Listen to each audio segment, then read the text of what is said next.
दोस्तों 2025 में भारत के हथियार एक्सपोर्ट एक नेक्स्ट लेवल पर जाने वाले हैं, क्योंकि हमारी 2 डील तो ऑलरेडी फाइनल हो चुकी हैं और तीसरी डील फाइनल होने जा रही है। सबसे पहले तो वियतनाम भारत से ब्रह्मोस मिसाइल को खरीदने वाला है। ये बात एकदम कंफर्म है, आप मानकर चलिए, बस एक सिग्नेचर की ही देरी है, अदरवाइज ये पूरी डील एकदम डन है। और हमारी दूसरी डील है इंडोनेशिया के साथ। इंडोनेशिया के जो राष्ट्रपति हैं वो इस साल 26 जनवरी का जो कार्यक्रम है उसमें वो हमारे मुख्य अतिथि होंगे और उनके इसी दौरे के दौरान भारत और इंडोनेशिया ब्रह्मोस मिसाइल की डील करेंगे, वो भी $500 मिलियन की। जी हाँ, करीबन $500 मिलियन से ज्यादा की कीमत की ब्रह्मोस इंडोनेशिया भारत से खरीदेगा। और 2 bumper deal Bharat almost seal कर चुका है, वो भी मात्र जनवरी के 15 दिनों के अंदर। जी हाँ, 2025 में जनवरी के अंदर ही हम 2 डील तो ऑलरेडी साइन कर चुके हैं और अब हमारी तीसरी डील भी होने जा रही है। लेकिन दोस्तों उससे पहले अगर अभी तक आपने इस चैनल को सब्सक्राइब नहीं किया है तो आपसे विनम्र निवेदन है कि आप इस चैनल को सब्सक्राइब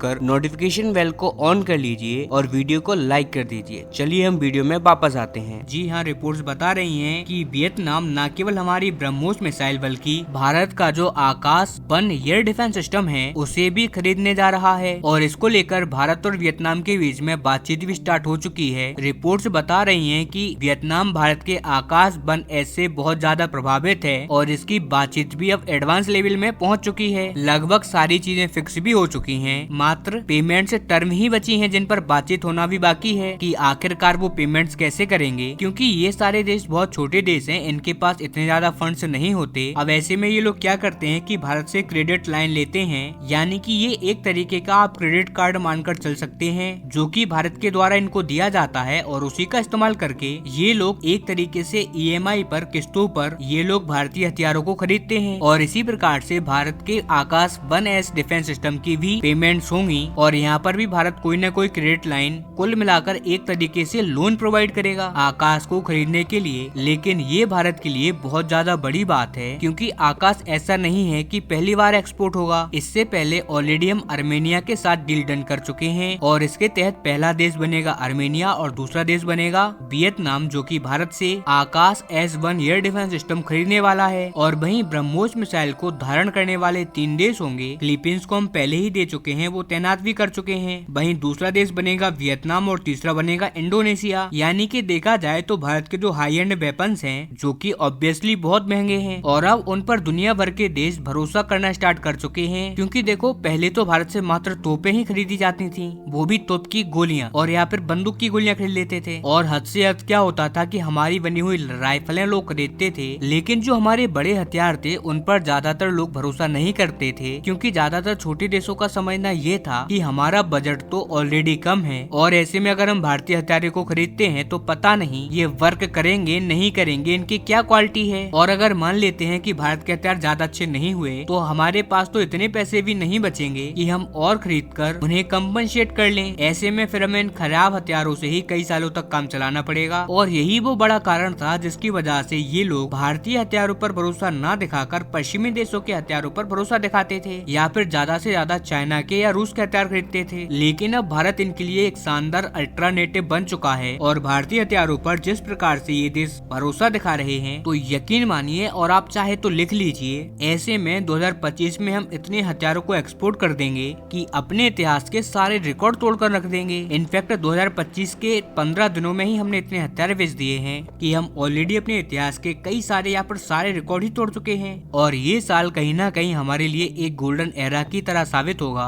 भारतीय हथियारों को एक्सपोर्ट करने के मामले में। हालांकि इन सारी डीलों पर और भविष्य में होने वाली सारी डीलों पर जो भी भारत के साथ अन्य देशों की होंगी उन पर अपडेट देता रहूंगा। तब तक आप इस चैनल को सब्सक्राइब कर लीजिए।